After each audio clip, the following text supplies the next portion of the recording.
ನಮಸ್ಕಾರ. ನಿಮ್ಮೆಲ್ಲರಿಗೂ PS education Infotech ಚಾನಲ್ಗೆ ಹಾರ್ದಿಕವಾದಂತಹ ಸ್ವಾಗತ. ಸ್ನೇಹಿತರೆ ಹಾಗೂ ವಿದ್ಯಾರ್ಥಿಗಳೇ, ಕಳೆದ ಒಂದು ವಿಡಿಯೋದಲ್ಲಿ ನಾವು ಈ ರಾಜ್ಯಶಾಸ್ತ್ರ ವಿಷಯದ ಅಧ್ಯಯನದ ನಾವು 3ನೇ ಅಧ್ಯಾಯವಾಗಿರುವಂತಹ ಭಾರತದಲ್ಲಿ ಆಡಳಿತ ಯಂತ್ರ ಎನ್ನುವಂತಹ ಒಂದು ಪಾಠದ ವಿಷಯ ವಿಶ್ಲೇಷಣೆಯನ್ನು ನಾನು ಪ್ರಾರಂಭಿಸಿದ್ದೆ. ಆ ಒಂದು ವಿಡಿಯೋದಲ್ಲಿ ನಾವು ಭಾರತದ ಆಡಳಿತ ಯಂತ್ರ ಅನ್ನುವಂತಹ ಒಂದು ಅಧ್ಯಾಯದ ಆಡಳಿತ ಎಂದರೇನು ಹಾಗೂ ಆಡಳಿತದ ಪಾತ್ರ ಏನು ಅನ್ನೋದ್ರ ಬಗ್ಗೆ ನಾವು ಕಳೆದ ವಿಡಿಯೋದಲ್ಲಿ ಚರ್ಚೆ ಮಾಡಿದ್ವಿ. ಇವತ್ತು ನಾವು ಅದರ ಮುಂದುವರಿದ ಭಾಗವಾಗಿರುವಂತಹ ಅದರಲ್ಲಿ ಅತ್ಯಂತ ಪ್ರಮುಖವಾಗಿ ಬರುವಂತಹ ಅಂದರೆ ಆ ಭಾರತದಲ್ಲಿ ಆಡಳಿತ ಯಂತ್ರ ಎನ್ನುವಂತಹ ಅಧ್ಯಾಯದಲ್ಲಿ ಬರುವ ಅತ್ಯಂತ ಪ್ರಮುಖವಾಗಿ ಪ್ರತಿಯೊಬ್ಬರೂ ತಿಳಿದುಕೊಳ್ಳಬೇಕಾಗಿರುವಂತಹ ಒಂದು ವಿಷಯವೇನೆಂದರೆ ನಾಗರಿಕ ಸೇವಾ ವರ್ಗ. ಇದನ್ನು ಸಾರ್ವಜನಿಕ ಸೇವಾ ವರ್ಗ ಅಂತ ಕೂಡ ಕರೀತಾರೆ. ಇದನ್ನು ಇಂಗ್ಲೀಷ್ನಲ್ಲಿ ಸಿವಿಲ್ ಸರ್ವಿಸಸ್ ಅಂತ ಕರಿತೀವಿ. ಹಾಗಾದರೆ ಈ ಸಿವಿಲ್ ಸರ್ವಿಸಸ್ ಅಂದರೆ ಏನು ಅಥವಾ ನಾಗರಿಕ ಸೇವಾ ವರ್ಗ ಅಂದರೆ ಏನು, ಅದರ ಅರ್ಥ ಹಾಗೂ ಅದು ಹೇಗಿರ್ತಾ ಇದೆ, ಅದರ ಲಕ್ಷಣಗಳನ್ನು ಇವತ್ತಿನ ಒಂದು ವಿಡಿಯೋದಲ್ಲಿ ನಾವು ಚರ್ಚೆ ಮಾಡೋಣ. ಹಾಗಾದರೆ ಬನ್ನಿ ಆ ವಿಡಿಯೋವನ್ನು ಪ್ರಾರಂಭಿಸೋಣ. ಮೊದಲನೇದಾಗಿ ನಾಗರಿಕ ಸೇವಾ ವರ್ಗ ಎಂದರೆ ಅದರ ಅರ್ಥ ಏನು ಅನ್ನೋದನ್ನು ನಾವು ನೋಡೋಣ. ಈ ನಾಗರಿಕ ಸೇವಾ ವರ್ಗ ಅನ್ನುವಂಥದ್ದು ಯಾವಾಗ ಪ್ರಾರಂಭ ಆಯಿತು? ಇದು ಬಹುಶಃ ಗೊತ್ತಿರ್ಬೋದು. ನಮ್ಮ ಸ್ವತಂತ್ರ ಭಾರತ ಆಗುವ ಪೂರ್ವದಲ್ಲಿ ಅಥವಾ ಭಾರತ ಸ್ವತಂತ್ರವಾಗುವ ಪೂರ್ವದಲ್ಲಿಯೇ ಈ ನಾಗರಿಕ ಸೇವಾ ವರ್ಗ ಪ್ರಾರಂಭ ಆಯಿತು. ಅಂದರೆ ಭಾರತದಲ್ಲಿ ಈ ಆಡಳಿತ ಸೇವೆಯ ಪ್ರಾಮುಖ್ಯತೆಯನ್ನು ಯಾರು ಗುರುತಿಸ್ತಾರೆ ಅಂತಂದರೆ ಈಸ್ಟ್ ಇಂಡಿಯಾ ಕಂಪನಿ ಗುರುತಿಸಿ ಏನು ಮಾಡ್ತದೆ ಅಂದರೆ 19ನೇ ಶತಮಾನದಲ್ಲಿ ಅದರ ಮಧ್ಯಭಾಗದಲ್ಲಿ ಈ ನಾಗರಿಕ ಸೇವೆಯನ್ನು ಭಾರತದಲ್ಲಿ ಜಾರಿಗೆ ತರ್ತದೆ. ಹಾಗಾದರೆ ಈ ನಾಗರಿಕ ಸೇವೆಯನ್ನು ಯಾವ ರೀತಿಯಾಗಿ ಪ್ರಾರಂಭ ಮಾಡಿದರು, ಎಲ್ಲಿಂದ ಪ್ರಾರಂಭ ಮಾಡಿದರು ಅಂದರೆ ಭಾರತದಲ್ಲಿಯ ಉನ್ನತ ಹುದ್ದೆಗಳಿಗೆ ಅಭ್ಯರ್ಥಿಗಳನ್ನು ಆಯ್ಕೆ ಮಾಡಲಿಕ್ಕೆ ಸ್ಪರ್ಧಾತ್ಮಕ ಪರೀಕ್ಷೆಗಳನ್ನು ನಡೆಸಬೇಕು ಅನ್ನುವಂತಹ ಒಂದು ನಿರ್ಧಾರವನ್ನು ಬ್ರಿಟಿಷ್ ಆಡಳಿತಗಾರರು ಮಾಡ್ತಾರೆ. ಅಂದರೆ ಉನ್ನತ ಹುದ್ದೆಗಳನ್ನು ನಾವು ನಿಭಾಯಿಸಬೇಕು ಅಂದರೆ ಅಂಥವ್ರನ್ನು ನಾವು ಯಾವ ರೀತಿ ಆಯ್ಕೆ ಮಾಡಬೇಕು ಅಂತಂದರೆ ಕಾಂಪಿಟೇಟಿವ್ ಎಕ್ಸಾಮ್ ಅಥವಾ ಸ್ಪರ್ಧಾತ್ಮಕ ಪರೀಕ್ಷೆಯನ್ನು ಇಟ್ಟು ಆ ಒಂದು ಪರೀಕ್ಷೆಯ ಮೂಲಕ ಅವರನ್ನು ಆಯ್ಕೆ ಮಾಡುವಂತಹ ಒಂದು ನಿರ್ಧಾರವನ್ನು ಬ್ರಿಟಿಷ್ ಆಡಳಿತಗಾರರು ನಿರ್ಧರಿಸ್ತಾರೆ. ಇನ್ನು ಈ ನಾಗರಿಕ ಸೇವೆ ಮಿಲಿಟರಿ ಸೇವೆಗಿಂತ ಯಾಕೆ ಭಿನ್ನ ಆಗಿದೆ ಅಥವಾ ಭಿನ್ನ ಆಗಿದೆ? ಯಾಕಂದರೆ ಮಿಲಿಟರಿ ಸೇವೆ ಅನ್ನುವಂಥದ್ದು ಆಲ್ರೆಡಿ ಗಡಿ ರಕ್ಷಣೆಗಾಗಿ ನೇಮಕಾತಿ ಹೊಂದಿರುವಂತಹ ಒಂದು ಸೇವೆಯಾಗಿತ್ತು. ಹಾಗಾದರೆ ಇದನ್ನು ಮಿಲಿಟರಿ ಸೇವೆ ಅಂತ ಯಾಕೆ ಕರೀಲಿಲ್ಲ ಅಂದರೆ ಮಿಲಿಟರಿ ಸೇವೆಯೇ ಬೇರೆ, ನಾಗರಿಕ ಸೇವೆಯೇ ಬೇರೆ. ಮಿಲಿಟರಿ ಸೇವೆ ಏನಾಗ್ತದೆ ಅಂದರೆ ದೇಶದ ಗಡಿಯ ರಕ್ಷಣೆಯ ಪ್ರಮುಖ ಪಾತ್ರವಾಗಿದ್ದು ಅದು ಕೇವಲ ಜೀವ ಮತ್ತು ಆಸ್ತಿ ರಕ್ಷಣೆ ಕೆಲಸವನ್ನು ಮಾಡ್ತದೆ. ಹಾಗಾದರೆ ಈ ನಾಗರಿಕ ಸೇವೆ ಅಂದರೆ ಜೀವನದಲ್ಲಿ ಅಥವಾ ನಾಗರಿಕರ ಪ್ರತಿಯೊಂದು ಕ್ಷೇತ್ರದಲ್ಲಿ ಕಾರ್ಯನಿರ್ವಹಿಸಲಿಕ್ಕೆ ಇದು ಬೇಕಾಗ್ತದೆ. ಹಾಗಾಗಿ ಇದನ್ನು ನಾಗರಿಕ ಸೇವೆ ಅಂತ ಗುರುತಿಸಲಾಗ್ತದೆ. ಹಾಗಾದರೆ ನಾಗರಿಕ ಸೇವೆಯನ್ನು ನಾವು ವಿಶಾಲ ಅರ್ಥದಲ್ಲಿ ಯಾವ ರೀತಿಯಾಗಿ ತಿಳಿದುಕೊಳ್ಬಹುದು ಅದನ್ನು ನಾವು ವಿಚಾರ ಮಾಡಬೇಕು ಅಂತಂದರೆ ನಾಗರಿಕ ಸೇವೆಯು ಶಾಶ್ವತವಾದ ಕಾರ್ಯಾಂಗವಾಗಿದ್ದು ವಿಶಾಲ ಅರ್ಥದಲ್ಲಿ ಇದು ರಾಷ್ಟ್ರಪತಿ, ಪ್ರಧಾನಮಂತ್ರಿ ಮತ್ತು ಮಂತ್ರಿಮಂಡಲವನ್ನು ಒಳಗೊಂಡಿದೆ. ಇದು ವಿಶಾಲ ಅರ್ಥ. ಯಾರು ನಾಗರಿಕ ಸೇವೆಯನ್ನು ಒಳಗೊಂಡಿರ್ತಾರೆ ಅಂತಂದರೆ ರಾಷ್ಟ್ರಪತಿ, ಪ್ರಧಾನಮಂತ್ರಿ ಮತ್ತು ಮಂತ್ರಿಮಂಡಲ. ಈ ವಿಶಾಲ ಅರ್ಥದಲ್ಲಿ ಇವರನ್ನು ಒಳಗೊಂಡಿದೆ ಅಂತ. ಹಾಗಾದರೆ ಇವರಷ್ಟೇ ಅಲ್ಲದೆ ಈ ಒಂದು ನಾಗರಿಕ ಸೇವಾ ವರ್ಗದಲ್ಲಿ ವಿಶಾಲವಾಗಿಯೇ ಅರ್ಥದಲ್ಲಿ ನಾವು ನೋಡಬೇಕು ಅಂದರೆ ಇವರ ಜೊತೆಗೆ ಅಪಾರ ಸಂಖ್ಯೆಯ ಅಧೀನಾಧಿಕಾರಿಗಳು, ಉನ್ನತ ಅಧಿಕಾರಿಗಳು ಮತ್ತು ಆಡಳಿತಾತ್ಮಕ ಅಧಿಕಾರಿಗಳನ್ನು ಇದು ಒಳಗೊಂಡಿದೆ. ಹಾಗಾದರೆ ಈ ಕಾರ್ಯಾಂಗವನ್ನು ನಾವು ಅತ್ಯಂತ ಪ್ರಮುಖವಾಗಿ ನೋಡಬೇಕು ಅಂತಂದರೆ 2 ರೀತಿಯ ಕಾರ್ಯಾಂಗಗಳನ್ನು ನಾವು ನೋಡ್ತೀವಿ. ಬಹುಶಃ ತಮಗೆ ಗೊತ್ತಿರ್ಬೋದು, ಕಾರ್ಯಾಂಗ ಒಂದೇ ರೀತಿಯಾಗಿರ್ತದೆ. ಹಾಗಾದರೆ 2 ರೀತಿಯ ಕಾರ್ಯಾಂಗ ಯಾವುದು? ಕಾರ್ಯಾಂಗ ಅನ್ನುವಂಥದ್ದನ್ನು ನಾವು ನೋಡಬೇಕು ಅಂದಾಗ ಅದರಲ್ಲಿ 2 ರೀತಿಯ ಕಾರ್ಯಾಂಗ ಯಾವುದು ಬರ್ತದೆ ಅಂದರೆ ಒಂದು ರಾಜಕೀಯ ಕಾರ್ಯಾಂಗ, ಇನ್ನೊಂದು ಶಾಶ್ವತವಾದ ಕಾರ್ಯಾಂಗ. ಏನು ಈ ವ್ಯತ್ಯಾಸ? ರಾಜಕೀಯ ಕಾರ್ಯಾಂಗ ಅಂದರೆ ಏನು ಅಥವಾ ಶಾಶ್ವತ ಕಾರ್ಯಾಂಗ ಅಂದರೆ ಏನು? ಇವುಗಳನ್ನು ನಾವು ಚರ್ಚೆ ನೋಡೋಣ. ರಾಜಕೀಯ ಕಾರ್ಯಾಂಗ ಅಂದರೆ ಏನು? ರಾಜಕೀಯ ಕಾರ್ಯಾಂಗ ಅಂದರೆ ಮತದಾನದ ಮೂಲಕ ಆರಿಸಲ್ಪಟ್ಟಂತಹ ಅಥವಾ ಚುನಾಯಿಸಲ್ಪಟ್ಟಂತಹ ಭಾಗ.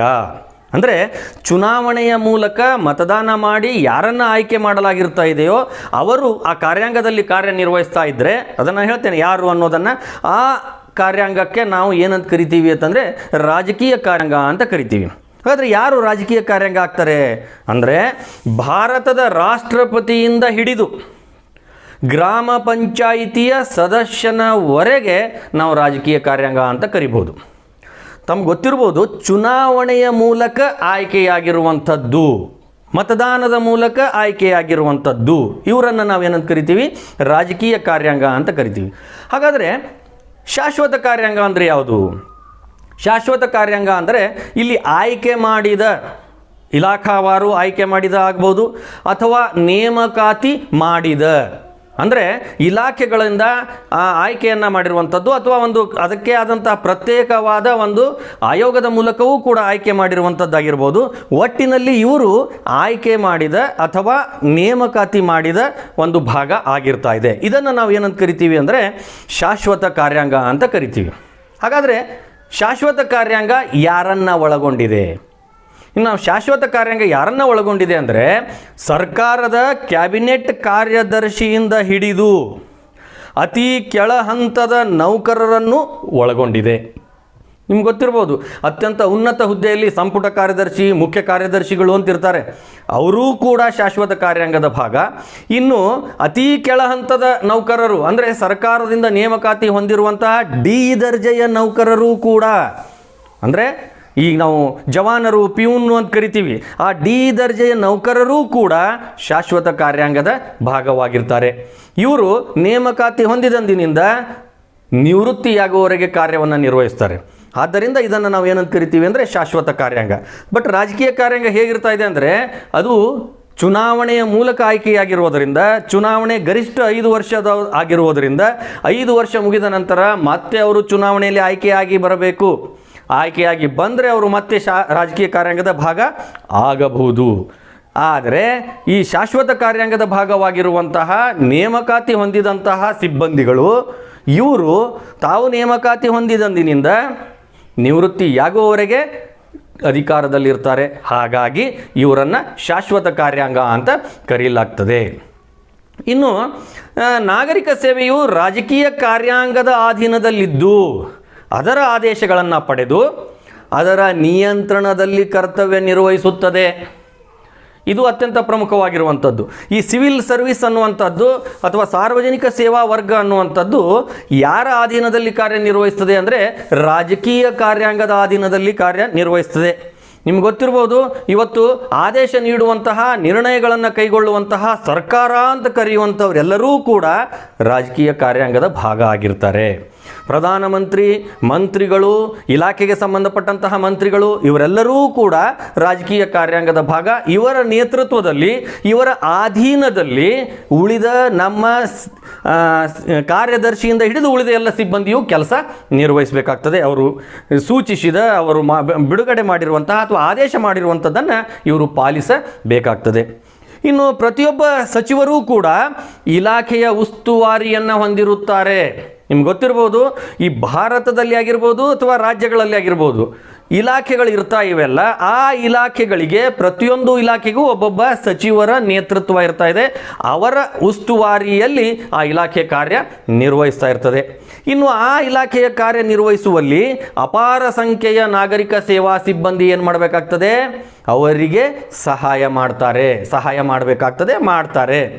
ಹೀಗೆ ಈ ನಾಗರಿಕ ಸೇವಾ ವರ್ಗದ ಸದಸ್ಯರು ಒಬ್ಬ ಸಚಿವರ, ಆ ಇಲಾಖೆಯ ಸಚಿವರ ಅಧೀನದಲ್ಲಿ ಕಾರ್ಯವನ್ನು ನಿರ್ವಹಿಸುವುದನ್ನು ನಾವು ನೋಡ್ತೀವಿ. ಇನ್ನು ನಾಗರಿಕ ಸೇವಾ ವರ್ಗದ ನೌಕರರಿಲ್ಲದೆ ಸರ್ಕಾರ ಆಡಳಿತ ನಿರ್ವಹಿಸಲಿಕ್ಕೆ ಸಾಧ್ಯ ಇಲ್ಲ. ಕೇವಲ ರಾಜಕೀಯ ಕಾರ್ಯಾಂಗ ಇದ್ದರೆ ಮಾತ್ರ ಸಾಕು, ಅವರೇ ಆಡಳಿತ ನಡೆಸಬಹುದಾ? ಸಾಧ್ಯ ಇಲ್ಲ. ಯಾಕೆಂದರೆ ಅವರು ನಿರ್ಣಯವನ್ನು ಕೈಗೊಂಡು ಆದೇಶಗಳನ್ನು ಮಾಡ್ತಾರೆ. ಆದರೆ ಆ ನಿರ್ಣಯಗಳು, ಆ ಯೋಜನೆಗಳು ಜನರಿಗೆ ತಲುಪಬೇಕಾದ್ರೆ ಆ ಕೆಲಸ ನಿರ್ವಹಿಸಲಿಕ್ಕೆ ನಾಗರಿಕ ಸೇವಾ ವರ್ಗದ ಅತಿ ಅವಶ್ಯಕತೆ ಇರ್ತದೆ. ಹಾಗಾಗಿ ನಾಗರಿಕ ಸೇವಾ ವರ್ಗದ ನೌಕರರಿಲ್ಲದೆ ಯಾವುದೇ ಸರ್ಕಾರ ಆಡಳಿತ ನಿರ್ವಹಿಸಲಿಕ್ಕೆ ಸಾಧ್ಯ ಆಗೋದಿಲ್ಲ. ನಿಜವಾಗಿಯೂ ಕೂಡ ಆಡಳಿತ ನಡೆಸುವವರು ಯಾರಾಗಿರ್ತಾರೆ ಅಂತಂದರೆ ನಾಗರಿಕ ಸೇವಾ ವರ್ಗದ ಸದಸ್ಯರಾಗಿರ್ತಾರೆ. ಇನ್ನು ನಾಗರಿಕ ಸೇವಾ ವರ್ಗದ ಅರ್ಥವನ್ನು ತಿಳಿದುಕೊಂಡ ನಂತರ ಅತ್ಯಂತ ಪ್ರಮುಖವಾಗಿ ಇನ್ನಷ್ಟು ಅದ್ರ ಬಗ್ಗೆ ತಿಳ್ಕೋಬೇಕು ಅಂದರೆ ಕೆಲವೊಂದು ರಾಜ್ಯಶಾಸ್ತ್ರಜ್ಞರ ವ್ಯಾಖ್ಯೆಗಳನ್ನು ನಾವು ನೋಡಬೇಕಾಗ್ತದೆ. ಹಾಗಾದರೆ ಆ ವ್ಯಾಖ್ಯೆಗಳನ್ನು ನೋಡೋಣ. ಮೊದಲಿಗೆ ಆರ್.ದಿ. ಗೇಟಲ್ ಅವರ ಪ್ರಕಾರ ನಾಗರಿಕ ಸೇವಾ ವರ್ಗ ಎಂದರೆ ವಿವಿಧ ಇಲಾಖೆಗಳಲ್ಲಿ ಸೇವೆ ಸಲ್ಲಿಸುತ್ತಿರುವಂತಹ ಸಾಮಾನ್ಯ ಸಿಬ್ಬಂದಿ ವರ್ಗವಾಗಿರುತ್ತದೆ. ಅಂದರೆ ಆರ್.ಜಿ. ಗೇಟಲ್ ಅವರು ಏನು ಹೇಳ್ತಾರೆ, ಅವರ ಪ್ರಕಾರ ಯಾವುದು ನಾಗರಿಕ ಸೇವಾ ವರ್ಗ ಅಥವಾ ಯಾವುದು ಸಾರ್ವಜನಿಕ ಸೇವಾ ವರ್ಗ ಅಂದರೆ, ನಾಗರಿಕ ಸೇವಾ ವರ್ಗ ಅಂದರೆ ಯಾವುದು ಅಂದರೆ ವಿವಿಧ ಇಲಾಖೆಗಳಲ್ಲಿ ಸೇವೆ ಸಲ್ಲಿಸುತ್ತಿರುವಂತಹ ಸಾಮಾನ್ಯ ಸಿಬ್ಬಂದಿ ವರ್ಗ. ಅಂದರೆ ನೀವು ಅನೇಕ ಡಿಪಾರ್ಟ್ಮೆಂಟ್ಗಳನ್ನು ನೋಡ್ತೀವಿ, ಪ್ರತಿ ಡಿಪಾರ್ಟ್ಮೆಂಟ್ಗಳಲ್ಲಿಯೂ ಕೂಡ ಅನೇಕ ಜನ ಸೇವೆಯನ್ನು ಕಾರ್ಯವನ್ನು ನಿರ್ವಹಿಸ್ತಾ ಇರ್ತಾರೆ.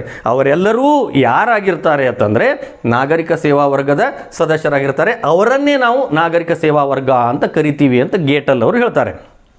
ಇನ್ನು ಎ. ಗ್ಲಾಡೆನ್ ಅವರ ಪ್ರಕಾರ ವಿಧಿಬದ್ಧ ಆಡಳಿತಾತ್ಮಕ ವ್ಯವಸ್ಥೆಯಲ್ಲಿ ಸಾಮೂಹಿಕ ಸಾಧನೆಗಳ ಕಾರ್ಯಗಳನ್ನು ಪರಿಣಾಮಕಾರಿಯಾಗಿ ನಿರ್ವಹಿಸುವ ವರ್ಗವನ್ನು ನಾವು ನಾಗರಿಕ ಸೇವಾ ವರ್ಗ ಅಂತ ಕರಿತೀವಿ ಅಂತ ಎ.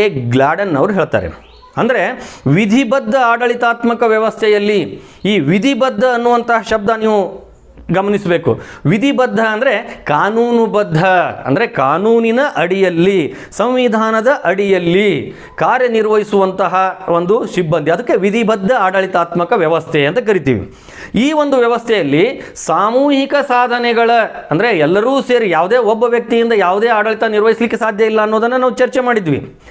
ಸಾಮೂಹಿಕ ಸಾಧನೆಗಳ ಕಾರ್ಯಗಳನ್ನು ಪರಿಣಾಮಕಾರಿಯಾಗಿ ನಿರ್ವಹಿಸುವ ವರ್ಗವನ್ನು, ಅಂದರೆ ಪರಿಣಾಮಕಾರಿಯಾಗಿ ಆ ಸಾಮೂಹಿಕ ಸಾಧನೆ ಮಾಡಲಿಕ್ಕೆ ಕಾರ್ಯನಿರ್ವಹಿಸುವ ವರ್ಗ ಏನಿದೆ ಆ ವರ್ಗವನ್ನು ನಾವು ನಾಗರಿಕ ಸೇವಾ ವರ್ಗ ಅಂತ ಕರಿಬಹುದು ಅಂತ ಎ. ಗ್ಲಾಡನ್ ಅವರು ಹೇಳ್ತಾರೆ. ಸರಿ, ಈ ವ್ಯಾಖ್ಯೆಗಳನ್ನು ನಾವು ಗಮನಿಸಿದಾಗ ನಾಗರಿಕ ಸೇವಾ ವರ್ಗ ಅಂದರೆ ಏನು ಅನ್ನೋದನ್ನು ನಮಗೆ ಅರ್ಥ ಆಗ್ತಾ ಇದೆ. ಹಾಗಾದರೆ ಈ ನಾಗರಿಕ ಸೇವಾ ವರ್ಗದ ಬಗ್ಗೆ ನಾವು ಇನ್ನಷ್ಟು ತಿಳಿದುಕೊಳ್ಬೇಕು ಅಂದರೆ, ಸಂಪೂರ್ಣವಾಗಿ ಅದರ ಬಗ್ಗೆ ತಿಳ್ಕೋಬೇಕು ಅಂದರೆ ಅದರ ಲಕ್ಷಣಗಳನ್ನು ನಾವು ನೋಡಬೇಕಾಗ್ತದೆ. ಆ ಲಕ್ಷಣಗಳನ್ನು ನೋಡಿದಾಗ ನಮ್ಮ ಕನ್ಸೆಪ್ಟ್ ಇನ್ನಷ್ಟು ಕ್ಲಿಯರ್ ಆಗಿ ವಾಟ್ ಈಸ್ ಸಿವಿಲ್ ಸರ್ವಿಸ್ ಅಥವಾ ನಾಗರಿಕ ಸೇವಾ ವರ್ಗ ಅಂದರೆ ಏನು ಅನ್ನೋದು ನಮಗೆ ತಿಳಿತದೆ. ಹಾಗಾದರೆ ಈಗ ನಾವು ಏನು ನೋಡೋಣ, ನಾಗರಿಕ ಸೇವಾ ವರ್ಗದ ಲಕ್ಷಣಗಳನ್ನು ನೋಡೋಣ.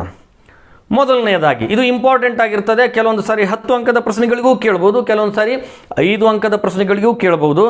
ಈ 9 ಪಾಯಿಂಟ್ಸ್ಗಳನ್ನು ನಾವು ಚೆನ್ನಾಗಿ ಅಧ್ಯಯನ ಮಾಡ್ಕೊಂಡಿದ್ದರೆ ಯಾವುದೇ ಪ್ರಶ್ನೆ ಬಂದರೂ ಕೂಡ ಇವುಗಳ ಮೇಲೆ ಬರೀಲಿಕ್ಕೆ ನಮಗೆ ಅವಕಾಶ ಆಗ್ತದೆ. ಹಾಗಾದರೆ ನೋಡೋಣ. ಮೊದಲನೇ ಒಂದು ಲಕ್ಷಣ ಏನಪ್ಪ ಅಂತಂದರೆ ವೃತ್ತಿ ನಿರತ ವರ್ಗ, ಅಂದರೆ ಪ್ರೊಫೆಷನಲ್ ಬಾಡಿ ಅಂತ ಕರೀತಾರೆ. ನಾಗರಿಕ ಸೇವಾ ವರ್ಗದ ಅತ್ಯಂತ ಪ್ರಮುಖ ಲಕ್ಷಣ ಏನಂತಂದರೆ ಇದು ವೃತ್ತಿ ನಿರತ ವರ್ಗವಾಗಿದೆ.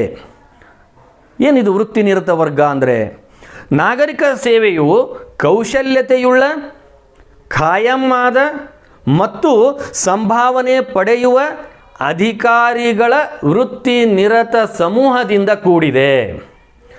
ಇದೊಂದು ಪೂರ್ಣ ಸಮಯದ ಮತ್ತು ನಿರಂತರ ಸೇವೆಯಾಗಿದೆ. ಅಂದರೆ ನಾಗರಿಕ ಸೇವೆಯು ಸ್ಕಿಲ್ ಬೇಸ್ಡ್ ಅಂದರೆ ಕೌಶಲ್ಯತೆಯುಳ್ಳಂತಹ ಮತ್ತು ಖಾಯಂ ಆದ ಅಂದರೆ ನೇಮಕಾತಿ ಆದಂದಿನಿಂದ ನಿವೃತ್ತಿಯಾಗುವವರೆಗೆ, ಅದಕ್ಕೆ ಖಾಯಂ ಆದ ಅಂತ ಕರಿತೀವಿ, ಮತ್ತು ಸಂಭಾವನೆ ಪಡೆಯುವ ಅಂದರೆ ತಾವು ನಿರ್ವಹಿಸುವ ಕೆಲಸಕ್ಕೆ ಸರ್ಕಾರದಿಂದ ಸಂಭಾವನೆಯನ್ನು ಪಡೆಯುವಂತಹ ಅಧಿಕಾರಿಗಳ ಸಮೂಹ ಆಗಿರ್ತಾ ಇದೆ. ಆದ್ದರಿಂದ ಇದನ್ನು ನಾವು ಏನಂತ ಕರಿತೀವಿ ಅಂದರೆ ವೃತ್ತಿ ನಿರತ ವರ್ಗ ಅಂತ. ಇದಕ್ಕೆ ಹರ್ಮನ್ ಫೈನರ್ ಅವರು ಒಂದು ಅತ್ಯುತ್ತಮವಾಗಿರುವಂತಹ ವ್ಯಾಖ್ಯಾನವನ್ನು ಮಾಡ್ತಾರೆ. ಏನದು? ಖಾಯಂ ಉದ್ಯೋಗ ಹೊಂದಿದ, ಸಂಭಾವನೆ ಪಡೆಯುವ, ಕೌಶಲ್ಯತೆಯುಳ್ಳ ವೃತ್ತಿ ನಿರತ ಅಧಿಕಾರಿಗಳ ಸಮುದಾಯವೇ ನಾಗರಿಕ ಸೇವಾ ವರ್ಗ. ಅಂದರೆ ಇದರಲ್ಲಿ ನಾವು ಕಂಪ್ಲೀಟಾಗಿ ಸ್ವಲ್ಪ ಗಮನ ಕೊಡಬೇಕು. ಯಾಕಂದರೆ ಇದು 2 ಅಂಕದ ಪ್ರಶ್ನೆಗೂ ಬೀಳ್ಬೋದು. ನಾಗರಿಕ ಸೇವಾ ವರ್ಗ ಎಂದರೇನು ಅಂತ ಕೇಳಿದಾಗ ಈ ಹರ್ಮನ್ ಫೈನರ್ ಅವರ ಈ ಒಂದು ವ್ಯಾಖ್ಯೆ ಅತ್ಯಂತ ಸೂಕ್ತವಾದ ಉತ್ತರ ಆಗ್ತಾ ಇದೆ. ಏನದು? ಕಾಯಂ ಉದ್ಯೋಗ ಹೊಂದಿದ, ಅಂದರೆ ನಾಗರಿಕ ಸೇವಾ ವರ್ಗದವರು ಎಂಥವರಾಗಿರ್ತಾರೆ ಅಂದರೆ ಕಾಯಂ ಉದ್ಯೋಗ ಹೊಂದಿದವರಾಗಿರ್ತಾರೆ. ಜೊತೆಗೆ ಸಂಭಾವನೆ ಪಡೆಯುವ, ವೇತನವನ್ನು ಪಡೆಯುವಂತಹವರಾಗಿರ್ತಾರೆ. ಕೌಶಲ್ಯತೆಯುಳ್ಳ, ಅಂದರೆ ಯಾವ ಕಾರ್ಯಕ್ಕೆ ಅವರು ನೇಮಕಾತಿ ಹೊಂದಿರ್ತಾರೋ, ಯಾವ ಕಾರ್ಯಕ್ಕೆ ಅವರು ಆಯ್ಕೆಯಾಗಿರ್ತಾರೋ ಅವರು ಆ ಒಂದು ಕಾರ್ಯದಲ್ಲಿ ಕೌಶಲ್ಯತೆಯನ್ನು ಹೊಂದಿರ್ತಾರೆ. ಅಂದರೆ ಅವರು ಯಾವುದಕ್ಕೆ ಆಯ್ಕೆ ಆಗಬೇಕು ಅಂದರೆ ಇಲ್ಲಿ ನೀವು ನೋಡಿರ್ಬೋದು, ಎಲ್ಲರನ್ನೂ ಎಲ್ಲ ಇಲಾಖೆಗಳಿಗೆ ತೆಗೆದುಕೊಳ್ಳಲಿಕ್ಕೆ ಸಾಧ್ಯ ಆಗೋದಿಲ್ಲ. ಇವತ್ತು MBBS ಆಗಿರುವಂತಹ MD ಆಗಿರುವಂಥವರನ್ನು ವೈದ್ಯಕೀಯ ಇಲಾಖೆಗೆ ತೆಗೆದುಕೊಳ್ಳಲಾಗ್ತದೆ ಅಥವಾ ಸೇವೆಯನ್ನು ಸಲ್ಲಿಸಲಿಕ್ಕೆ ತೆಗೆದುಕೊಳ್ಳಲಾಗ್ತದೆ. ಅದೇ ರೀತಿ ನೀವು ನೋಡಿರ್ಬೋದು, ಅನೇಕ ತರಬೇತಿಗಳನ್ನು ಪಡೆದಂತಹ D.Ed, B.Ed ಅಥವಾ MA ಇಂತಹ ಆಗಿರುವಂಥವ್ರನ್ನ ಏನು ಮಾಡ್ತಾರೆ ಅಂದರೆ ಶಿಕ್ಷಣ ಇಲಾಖೆಯಲ್ಲಿ ಪಾಠ ಮಾಡಲಿಕ್ಕೆ ತೆಗೆದುಕೊಳ್ಳಲಾಗ್ತದೆ. ಇದು ಯಾಕೆ ಹೀಗಿದೆ ಅಂತಂದರೆ ಅವರು ಆ ಒಂದು ವಿಷಯದಲ್ಲಿ ಅಥವಾ ಆ ಒಂದು ವೃತ್ತಿಯಲ್ಲಿ ಕೌಶಲ್ಯತೆಯನ್ನು ಹೊಂದಿರ್ತಾರೆ, ತರಬೇತಿಯನ್ನು ಹೊಂದಿರ್ತಾರೆ. ಹಾಗಾಗಿ ಆ ಕೌಶಲ್ಯತೆಯುಳ್ಳ ವೃತ್ತಿನಿರತ ಅಧಿಕಾರಿಗಳ ಸಮುದಾಯ ಇರ್ತಾ ಇದೆ. ಇದನ್ನು ನಾಗರಿಕ ಸೇವಾ ವರ್ಗ ಅಂತ ಕರೀತಾರೆ. ಈ ಒಂದು ವ್ಯಾಖ್ಯೆಯನ್ನು ನಾವು ಗಮನದಲ್ಲಿ ಇಟ್ಟುಕೊಂಡು, ಇದು ಅತ್ಯಂತ ಮಹತ್ವದ ಈ ಒಂದು ಅಧ್ಯಾಯದಲ್ಲಿ ಮಹತ್ವಪೂರ್ಣವಾಗಿರುವಂತಹ ಒಂದು ವ್ಯಾಖ್ಯೆ ಆಗಿದೆ. ಇದು ಮೊದಲನೆಯದು ಯಾವುದು, ವೃತ್ತಿ ನಿರತ ವರ್ಗ ಅಥವಾ ಇದನ್ನು ಪ್ರೊಫೆಷನಲ್ ಬಾಡಿ ಅಂತ ಕರಿತೀವಲ್ಲ, ಇದು ಮೊದಲನೆಯ ಒಂದು ಲಕ್ಷಣ. ಇನ್ನು ಎರಡನೆಯ ಲಕ್ಷಣ ಅಂದರೆ ಅಧಿಕಾರ ಶ್ರೇಣಿ ಪದ್ಧತಿ ಅಥವಾ ಇದನ್ನು ನಾವು ಹೈರಾರ್ಕಿ ಅಂತ ಕರಿತೀವಿ. ಅಧಿಕಾರ ಶ್ರೇಣಿ ಪದ್ಧತಿ ಇಲ್ಲಿ ನಾವು ಏನು ಗಮನಿಸಬೇಕಾಗಿದೆ ಅಂತಂದರೆ, ನಾಗರಿಕ ಸೇವಾ ವರ್ಗದ ಎಲ್ಲ ಸದಸ್ಯರು ಒಂದೇ ರೀತಿಯಲ್ಲಿ ಕಾರ್ಯನಿರ್ವಹಿಸುವುದಿಲ್ಲ ಅಥವಾ ಒಂದೇ ವರ್ಗಕ್ಕೆ ಸೇರಿದವರಾಗಿರುವುದಿಲ್ಲ. ಅಂದರೆ ಇಲ್ಲಿ ಅಧಿಕಾರದ ಶ್ರೇಣಿ ಪದ್ಧತಿ ಇರ್ತದೆ, ಹೈರಾರ್ಕಿ ಇರ್ತದೆ. ನೀವು ನೋಡಿರ್ಬೋದು, ಕ್ಲಾಸ್ 1 ಅಧಿಕಾರಿಗಳು, ಕ್ಲಾಸ್ 2 ಅಧಿಕಾರಿಗಳು, ಕ್ಲಾಸ್ 3, ಕ್ಲಾಸ್ 4 ಅಂತ ಕರಿತೀವಿ. ಅಥವಾ ಇದನ್ನೇ ABCD ಅಂತ ಕರಿತೀವಿ. A ವರ್ಗದ ಅಧಿಕಾರಿಗಳು, B ವರ್ಗದ ಅಧಿಕಾರಿಗಳು, ಸಿಬ್ಬಂದಿಗಳು, D ವರ್ಗದ ಸಿಬ್ಬಂದಿಗಳು ಅಂತ ಕರಿತೀವಿ. ಇದು ಹೇಗಿದೆ ಅಂದರೆ ಹೈರಾರ್ಕಿ ಇದೆ, ಶ್ರೇಣೀಕೃತ ವ್ಯವಸ್ಥೆಯನ್ನಾಗಿದೆ. ಅದಕ್ಕೆ ನಾಗರಿಕ ಸೇವಾ ವರ್ಗದಲ್ಲಿ ಅಧಿಕಾರಿಗಳನ್ನು ವಿವಿಧ ಶ್ರೇಣಿಗಳಲ್ಲಿ ವಿಂಗಡಿಸಿ ಒಂದು ನಿಯಮದ ಅಡಿಯಲ್ಲಿ ತರಲಾಗಿರ್ತದೆ. ವಿವಿಧ ಅಂದರೆ ಯಾವುದು, ABCD ಅಥವಾ ಕ್ಲಾಸ್ 1, ಕ್ಲಾಸ್ 2, ಕ್ಲಾಸ್ 3, ಕ್ಲಾಸ್ 4 ಇವುಗಳನ್ನು ನಾವು ಏನಂತ ಕರಿತೀವಿ ಅಂದರೆ ವಿವಿಧ ಶ್ರೇಣಿಗಳು ಅಂತ ಕರಿತೀವಿ.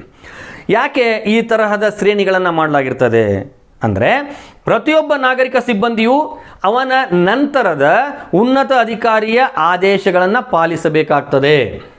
ಅಂದರೆ ಒಂದು ಇಲಾಖೆಯಲ್ಲಿ ಹೈರಾರ್ಕಿ ಪ್ರಕಾರ ಇರ್ತಾ ಇದೆ, ಅದು ಒಂದು ಪಿರಾಮಿಡ್ ತರಹ, ನೀವು ನೋಡಿರ್ಬೋದು ಪಿರಾಮಿಡ್ ತರಹ ಇರ್ತಾ ಇದೆ.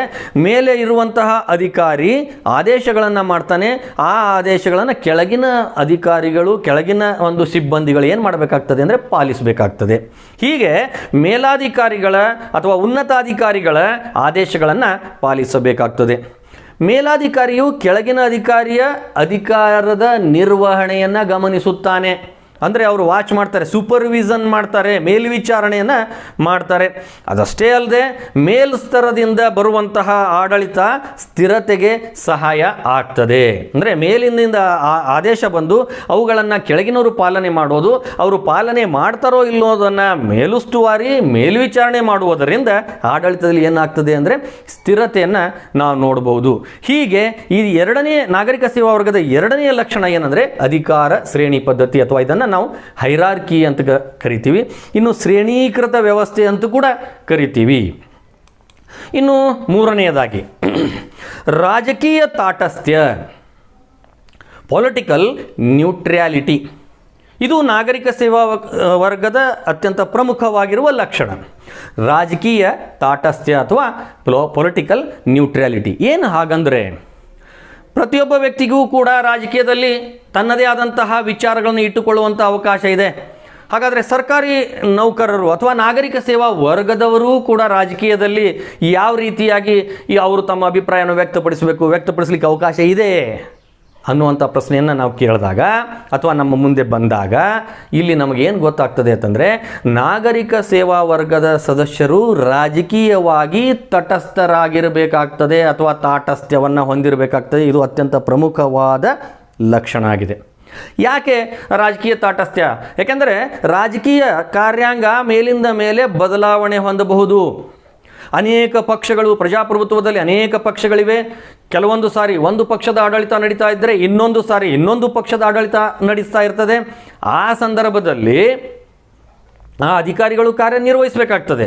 ಇನ್ನು ಅವರು ತಮ್ಮ ಅಭಿಪ್ರಾಯವನ್ನು ಓಪನ್ ಆಗಿ ಹೇಳಲಿಕ್ಕೆ ಬರೋದಿಲ್ಲ. ಯಾಕಂದರೆ ಅವರು ನಾಗರಿಕ ಸೇವಾ ವರ್ಗದ ಸದಸ್ಯರಾಗಿರೋದರಿಂದ ರಾಜಕೀಯ ಕಾರ್ಯಗಳಿಂದ ಚಟುವಟಿಕೆಗಳಿಂದ ದೂರ ಆಗಿರಬೇಕು. ಎಲ್ಲ ರಾಜಕೀಯ ಚಟುವಟಿಕೆಗಳಿಂದ ದೂರ ಆಗಿರಬೇಕು. ಯಾವುದೇ ರಾಜಕೀಯ ಪಕ್ಷ ಅಧಿಕಾರದಲ್ಲಿದ್ದರೂ ಕೂಡ ತನ್ನ ಕರ್ತವ್ಯವನ್ನು ನಿಯಮದ ಚೌಕಟ್ಟಿನಲ್ಲಿ, ಸಂವಿಧಾನದ ಚೌಕಟ್ಟಿನಲ್ಲಿ ಕಾರ್ಯನಿರ್ವಹಿಸಬೇಕಾಗ್ತದೆ. ಇವತ್ತು ನಾವು ಕೂಡ ಒಬ್ಬರು ಒಂದು ಚುನಾವಣೆಯಲ್ಲಿ ಭಾಗವಹಿಸಿ ಒಂದು ಪಕ್ಷದ ಪರವಾಗಿ ನಮ್ಮ ಒಲವು ಇರಬಹುದು. ಆ ಒಲವನ್ನು ನಾವು ನಮ್ಮಲ್ಲೇ ಇಟ್ಕೊಳ್ಬೇಕು. ಅದನ್ನು ನಾವು ಪಬ್ಲಿಕ್ಕಾಗಿ ಸಾರ್ವಜನಿಕವಾಗಿ ಪ್ರಕಟಪಡಿಸಲು ಸಾಧ್ಯವಿಲ್ಲ. ಎರಡನೆಯದಾಗಿ ನಮಗೆ ಇಷ್ಟವಿಲ್ಲದ ನಮ್ಮ ಒಪಿನಿಯನ್ ಅಥವಾ ನಮ್ಮ ಅಭಿಪ್ರಾಯಕ್ಕೆ ಸಂಬಂಧಪಡದ ಪಕ್ಷ ಅಧಿಕಾರಕ್ಕೆ ಬಂದು ಆಡಳಿತ ನಡೆಸ್ತಾ ಇರಬೇಕಾದ್ರೆ ನಾವು ಮಾಡೋದಿಲ್ಲ ಅನ್ನಕ್ಕೆ ಬರಲ್ಲ. ಯಾವುದೇ ರಾಜಕೀಯ ಪಕ್ಷದ ಅಧಿಕಾರ ಬಂದರೂ ನಾವು ನಿವೃತ್ತಿಯಾಗುವವರೆಗೆ ಆ ಕ್ಷೇತ್ರದಲ್ಲಿ ಕಾರ್ಯನಿರ್ವಹಿಸ್ತಾ ಇರೋದರಿಂದ ಅಲ್ಲಿ ಏನು ಮಾಡಬೇಕಾಗ್ತದೆ ಅಂದರೆ ಆ ಆದೇಶಗಳನ್ನು, ಕರ್ತವ್ಯಗಳನ್ನು ಸಂವಿಧಾನದ ಚೌಕಟ್ಟಿನಲ್ಲಿ ಪಾಲಿಸಬೇಕಾಗ್ತದೆ. ಹೀಗೆ ಪ್ರತಿಯೊಬ್ಬ ನಾಗರಿಕ ಸೇವಾ ವರ್ಗದ ಸದಸ್ಯರು ಏನಾಗಿರಬೇಕು ಅಂದರೆ ರಾಜಕೀಯ ತಾಟಸ್ಥ್ಯವನ್ನು ಹೊಂದಿರಬೇಕಾಗ್ತದೆ. ಇದು ಒಂದು ನಾಗರಿಕ ಸೇವಾ ವರ್ಗದ ಲಕ್ಷಣ ಆಗಿದೆ. ಇನ್ನು ನಾಗರಿಕ ಸೇವಾ ವರ್ಗದ 4ನೆಯ ಲಕ್ಷಣ ಅನಾಮಧೇಯತೆ, ಅಥವಾ ಇದನ್ನು ಅನಾಮಕತ್ವ ಅಂತ ಕರೀತಾರೆ. ಅನಿನಾಮಿಟಿ, ಅನಾಮಕತ್ವ ಅಥವಾ ಅನಾಮಧೇಯತೆ. ಏನು ಹೀಗೆಂದರೆ, ನಾಗರಿಕ ಸೇವಾ ವರ್ಗದ ಸಿಬ್ಬಂದಿಗಳು ತೆರೆಯ ಮರೆಯಲ್ಲಿ ಕೆಲಸ ಮಾಡುವಂತಿದ್ದು ಯಾವುದೇ ಸಚಿವರಿಗೆ ಕೆಲಸ ಮಾಡಿದರೂ ಸಹ ಅನಾಮಕತ್ವ ಸಿಬ್ಬಂದಿಯಾಗಿ ಉಳಿಯಬೇಕಾಗುತ್ತದೆ. ಏನಿದು? ತಾವು ತೆರೆಯ ಮರೆಯಲ್ಲಿ ಕೆಲಸ ಮಾಡಬೇಕು, ಹಾಗೂ ಯಾವುದೇ ಸಚಿವರಿಗೆ ಕೆಲಸ ಮಾಡಿದರೂ ಇವರು ಅನಾಮಕತ್ವ ಸಿಬ್ಬಂದಿಯಾಗಿ ಉಳಿಯಬೇಕು ಅಂದರೆ ಏನರ್ಥ? ಅಂದರೆ ನಾವು ಕಾರ್ಯನಿರ್ವಹಿಸುವಾಗ ಯಾವುದೋ ಒಂದು ಇಲಾಖೆಯಲ್ಲಿ ನಾವು ಕಾರ್ಯನಿರ್ವಹಿಸ್ತಾ ಇರ್ತೀವಿ. ಆ ಕಾರ್ಯನಿರ್ವಹಿಸುವಂತಹ ಇಲಾಖೆಗೆ ಒಳ್ಳೆಯ ಕಾರ್ಯ ಚಟುವಟಿಕೆಗಳು ನಡೆದು ಒಳ್ಳೆಯ ಹೆಸರು ಬಂದರೂ ಅದು ಆ ಇಲಾಖೆಯ ಸಚಿವರಿಗೆ ಹೋಗ್ತದೆ. ಇನ್ನು ಆ ಇಲಾಖೆಯಲ್ಲಿ ಸರಿಯಾದ ಕಾರ್ಯನಿರ್ವಹಣೆ ಆಗದೇ ಇದ್ದರೂ, ಆ ಇಲಾಖೆ ಅಸಮರ್ಪಕವಾಗಿ ಕೆಲಸ ಮಾಡ್ತಾ ಇದ್ದರೂ ಅದರ ಕೆಟ್ಟ ಹೆಸರು ಹೋಗೋದು ಕೂಡ ಆ ಇಲಾಖೆಯ ಸಚಿವರಿಗೆ. ಆದರೆ ಅಲ್ಲಿ ಕಾರ್ಯನಿರ್ವಹಿಸುತ್ತಿರುವಂತಹ ಸಿಬ್ಬಂದಿ ಮಾತ್ರ ಅವರು ತೆರೆಯ ಹಿಂದೆ ಇರ್ತಾರೆ. ಒಳ್ಳೆಯ ಕೆಲಸ ಮಾಡಿದರೆ ಆ ಸಿಬ್ಬಂದಿಗೆ ಒಳ್ಳೆಯ ತನ ಬರೋದಿಲ್ಲ, ಅದರ ಶ್ರೇಯಸ್ಸು ಹೋಗೋದು ಸಚಿವರಿಗೆ. ಅಕಸ್ಮಾತ್ ಆ ಸಿಬ್ಬಂದಿಯ ಅಜಾಗರೂಕತೆಯಿಂದ ಕಾರ್ಯನಿರ್ವಹಿಸಿದರೆ ಅದರ ಕೆಟ್ಟ ಹೆಸರು ಹೋಗೋದು ಕೂಡ ಆ ಸಚಿವರಿಗೆ. ಹೀಗೆ ಇವರು ತೆರೆಯ ಮರೆಯಲ್ಲಿಯೇ ಕಾರ್ಯವನ್ನು ನಿರ್ವಹಿಸ್ತಾ ಇರ್ತಾರೆ. ಅಂದರೆ ಒಳ್ಳೆಯ ಕೆಲಸಕ್ಕಾಗಿ ಪ್ರಶಂಸೆ ಅಥವಾ ತೆಗಳಿಕೆಗಳು ಬಂದರೆ ಅದು ಸಚಿವರಿಗೆ ಅನ್ವಯವಾಗುತ್ತದೆ ವಿನಃ ನಾಗರಿಕ ಸಿಬ್ಬಂದಿಗಳಿಗಲ್ಲ. ಹೀಗೆ ಇವರು ಆ ಇಲಾಖೆಯಲ್ಲಿ ಕಾರ್ಯನಿರ್ವಹಿಸ್ತಾ ಇರಬೇಕಾದ್ರೆ ಅದರ ಶ್ರೇಯಸ್ಸು ಹೋಗೋದು ಆ ನಾಗರಿಕ ಸೇವಾ ಅಥವಾ ಆ ಒಂದು ಇಲಾಖೆಯ ಸಚಿವರಿಗೆ. ಹೀಗೆ ಇವರು ಅನಾಮಧೇಯರಾಗಿ ಕಾರ್ಯವನ್ನು ನಿರ್ವಹಿಸಬೇಕಾಗ್ತದೆ. ಇದು ಕೂಡ ನಾಗರಿಕ ಸೇವಾ ವರ್ಗದ ಒಂದು 4ನೇ ಲಕ್ಷಣ. ಇನ್ನು ನಾಗರಿಕ ಸೇವಾ ವರ್ಗದ 5ನೇ ಲಕ್ಷಣ ಯಾವುದು ಅಂತಂದರೆ ನಿಷ್ಪಕ್ಷಪಾತತೆ, ಇಂಪಾರ್ಶಿಯಾಲಿಟಿ. ನಿಷ್ಪಕ್ಷಪಾತತೆ ಅಂತಂದರೆ ನಾಗರಿಕ ಸಿಬ್ಬಂದಿಯು ತನ್ನ ಕರ್ತವ್ಯವನ್ನು ನಿರ್ವಹಿಸುವಾಗ ಯಾವುದೇ ಗುಂಪು ಅಥವಾ ಸಮಾಜದ ಯಾವುದೇ ವರ್ಗದ ಪರವಾಗಿ ವರ್ತಿಸದೆ ನಿಷ್ಪಕ್ಷಪಾತವಾಗಿ ಕಾನೂನನ್ನು ಪಾಲಿಸಬೇಕಾಗುತ್ತದೆ. ನಿಮ್ಗೆ ಗೊತ್ತಿರ್ಬೋದು, ನಿಷ್ಪಕ್ಷಪಾತವಾಗಿ ಯಾಕೆ ಈ ಮಾತನ್ನು ಹೇಳ್ತೇನೆ ಅಂತಂದರೆ, ನಾನು ಕಾರ್ಯನಿರ್ವಹಿಸುವಾಗ ಅಲ್ಲಿ ನಮ್ಮ ಮೇಲೆ ಅನೇಕ ಪ್ರಭಾವಗಳು ಬರ್ಬೋದು. ನಾನು ಅವಲಂಬಿಸಿರುವಂತಹ, ನಾನು ಫಾಲೋ ಮಾಡುತ್ತಿರುವಂತಹ ಪಕ್ಷ ಆಗಿರ್ಬೋದು, ನಾನು ಜನ್ಮಿಸಿರುವಂತಹ ಕುಟುಂಬ ಆಗಿರ್ಬೋದು, ನಾನು ಜನ್ಮಿಸಿರುವಂತಹ ಧರ್ಮ ಆಗಿರ್ಬೋದು, ಸಮುದಾಯ ಆಗಿರ್ಬೋದು, ಇವುಗಳನ್ನು ನಾವು ಯಾವುದೇ ಕಾರಣಕ್ಕೂ ನಮ್ಮ ಕರ್ತವ್ಯದಲ್ಲಿ ಅವುಗಳ ಮೇಲೆ ಪ್ರಭಾವ ಬೀರದೆ ಅಥವಾ ಪ್ರಭಾವ ಪಡೆದುಕೊಳ್ಳದೆ ನಾವು ನಿಷ್ಪಕ್ಷಪಾತವಾಗಿ ಸರ್ಕಾರದ ಕಾರ್ಯವನ್ನು, ನಾಗರಿಕ ಸೇವಾ ವರ್ಗದ ಕಾರ್ಯವನ್ನು ಮಾಡಬೇಕಾಗ್ತದೆ. ಯಾವುದೇ ಒಂದು ವರ್ಗದ ಪರವಾಗಿ, ಯಾವುದೇ ಒಂದು ಸಮುದಾಯದ ಪರವಾಗಿ ಕಾರ್ಯನಿರ್ವಹಿಸದೆ ಯಾವ ಕಾರ್ಯಕ್ಕೆ ನೇಮಕಾತಿ ಹೊಂದಿದೆಯೋ, ಯಾರಿಗೆ ಯಾವುದು ಸಲ್ಲಬೇಕೋ ಆ ಒಂದು ಕಾರ್ಯವನ್ನು ಸಲ್ಲಿಸುವಂತಹ, ನಿಷ್ಪಕ್ಷಪಾತವಾಗಿ ಕಾರ್ಯನಿರ್ವಹಿಸುವಂತಹ ಕಾರ್ಯವನ್ನು ನಾಗರಿಕ ಸೇವಾ ವರ್ಗದವರು ಮಾಡಬೇಕಾಗ್ತದೆ. ಇದು ಒಂದು 5ನೆಯ ಒಂದು ಲಕ್ಷಣ ಆಗಿದೆ. ಇನ್ನು 6ನೆಯ ಲಕ್ಷಣ ಸೇವಾ ಮನೋಭಾವ. ಪ್ರತಿಯೊಬ್ಬ ನಾಗರಿಕ ಸೇವಾ ವರ್ಗದವರಿಗೆ ಸರ್ವಿಸ್ ಮೋಟೋ ಇರಬೇಕು, ಅಂದರೆ ಸೇವಾ ಮನೋಭಾವನೆ ಇರಬೇಕು. ಸಾಮಾನ್ಯವಾಗಿ ನಾವು ಕಾರ್ಯನಿರ್ವಹಿಸುವಾಗ ನಾವು ಅಧಿಕಾರಿಗಳು, ಮೇಲಾಧಿಕಾರಿಗಳು ಅಥವಾ ನಾವು ಅನ್ನುವಂಥ ಭಾವನೆಯನ್ನು ಇಟ್ಟುಕೊಳ್ಳದೆ ನಾವು ಜನರ ಸೇವಕರು, ಜನರ ಸೇವೆಗಾಗಿ ನಾವು ಕಾರ್ಯವನ್ನು ನಮಗೆ ನೇಮಕಾತಿಯಾಗಿದೆ, ನಾವು ಆ ಕೆಲಸವನ್ನು ಮಾಡಬೇಕು. ನಾವು ಕೇವಲ ಕಾಟಾಚಾರಕ್ಕಾಗಿ ಕಾರ್ಯನಿರ್ವಹಿಸುವಂತಿದ್ದರೆ ಆ ಒಂದು ರಾಜ್ಯ ಎಂದೂ ಕೂಡ ಉದ್ಧಾರ ಆಗೋದಿಲ್ಲ.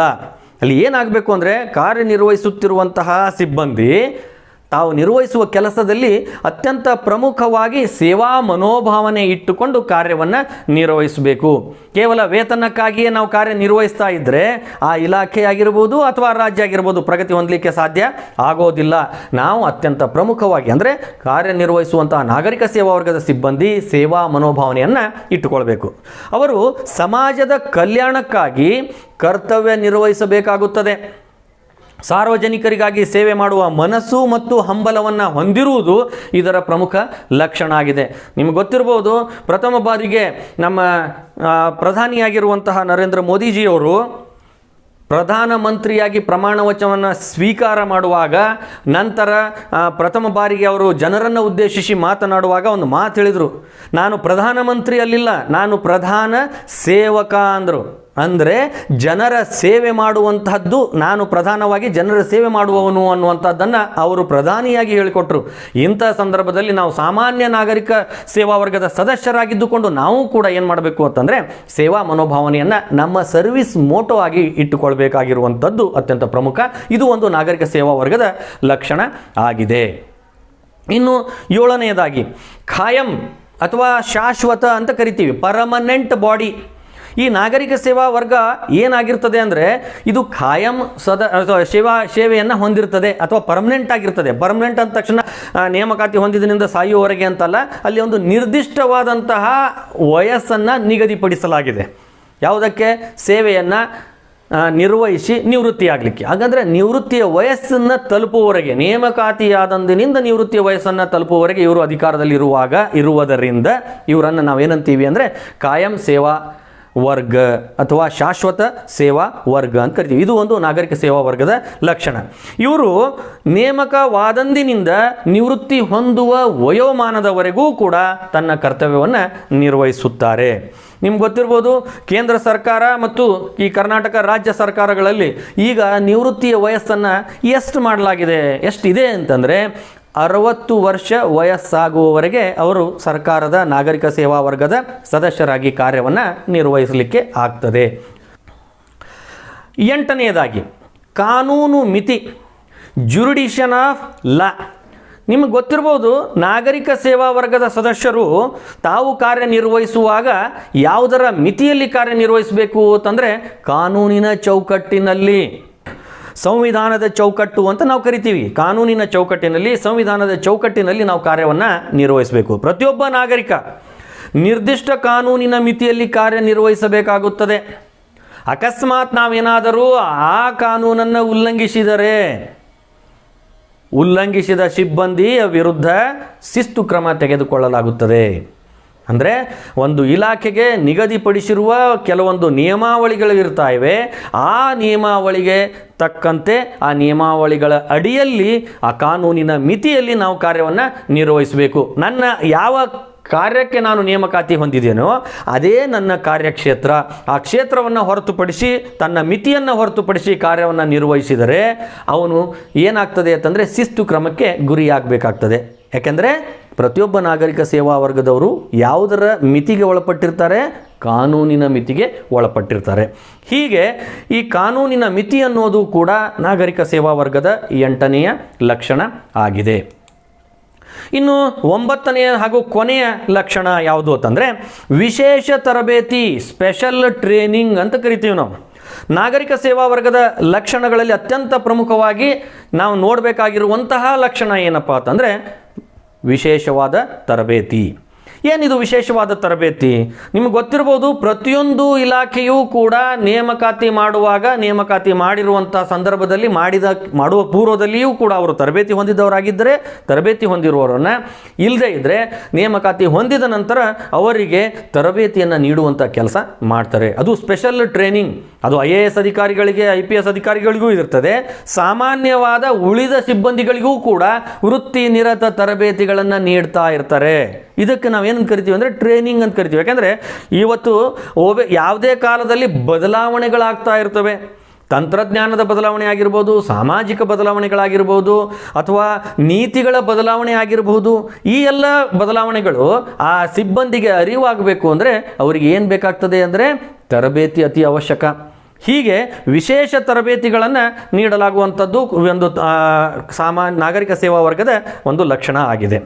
ಅಭ್ಯರ್ಥಿಗಳು ಉನ್ನತ ಶ್ರೇಣಿಯ ನಾಗರಿಕ ಸೇವೆಗಳಿಗೆ ಆಯ್ಕೆಯಾದರೆ ಆಡಳಿತದಲ್ಲಿ ವಿಶೇಷ ಕೌಶಲ್ಯಗಳನ್ನು ಪಡೆದುಕೊಳ್ಳಲು ಹಾಗೂ ಅವರ ಸೇವಾವಧಿಯಲ್ಲಿಯೂ ಕೂಡ ತರಬೇತಿಗೆ ನಿಯೋಜನೆ ಮಾಡಲಾಗ್ತದೆ.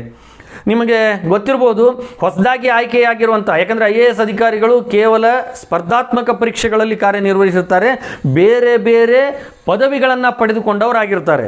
ಆದರೆ ಸ್ಪರ್ಧಾತ್ಮಕ ಪರೀಕ್ಷೆಯಲ್ಲಿ ಅವರು ಅತಿ ಹೆಚ್ಚಿನ ಅಂಕಗಳನ್ನು ಪಡೆದು ನಾಗರಿಕ ಸೇವೆಗೆ, ಅಖಿಲ ಭಾರತೀಯ ಸೇವೆಗೆ ಆಯ್ಕೆಯಾದಾಗ ಅವರಿಗೆ ಅನೇಕ ತರಬೇತಿಗಳನ್ನು ನೀಡಬೇಕಾಗ್ತದೆ. ಯಾವ ವಿಷಯದಲ್ಲಿ ಯಾವ ರೀತಿ ಕಾರ್ಯನಿರ್ವಹಿಸಬೇಕು ಅನ್ನೋದನ್ನು ಅವರಿಗೆ ತರಬೇತಿ ನೀಡಬೇಕಾಗ್ತದೆ.